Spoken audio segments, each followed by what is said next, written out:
There is a bright spot in all of this because there are some people that are doing it the right way. Brandon Fleming is a Harvard alum who came up with the Harvard Diversity Project, along with some of his students that have joined me now. This is a project that takes underserved yet exceptional students and makes sure they can get a path to these elite colleges. You're doing it the right way and the important way, and I want to first get your take on this scandal before we get into these incredible students. Yeah, you know, it's unfortunate because it speaks to the epidemic of educational inequity, and it gives the illusion that the students that exist in these spaces are the only ones that deserve to be there, and that's not true.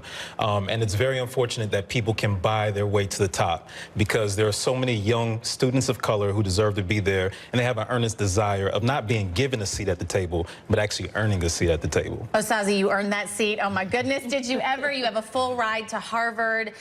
To know that there is another Osazi out there that may not have gotten in, how does that make you feel?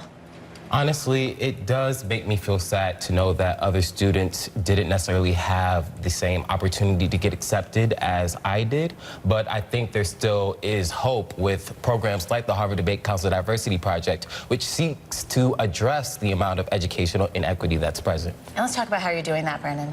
Well, we are recruiting, training, and feeding students of color into the Harvard Debate Council's summer residency. And so we've actually just opened up applications, which will be open all April, and we are looking for students who desire to be world changers. And we take those students through a 10-month training regimen before feeding them into the Summer Institute because we want to teach young people how to find, cultivate, and use their voices to be agents of change. And those are students like Payton. I mean, we've seen you in these debate videos, and I'm like, go, girl, go.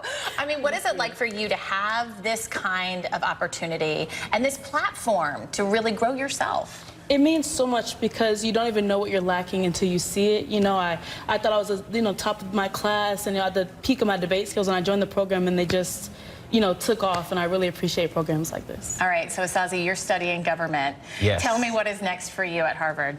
Well, a lot of what I enjoy to do involves community service and civic engagement, so I hope to be pursuing a lot of activities that focus on giving back and being a positive role model within my community. You know what is just hitting me as you're saying that, and I'm so inspired by you, and I'm like, these are the people that we need to filter into these schools, and then you've got somebody like Lori Loughlin's daughter who's like, I didn't even want to go to school. I just want to be here. I just want to party.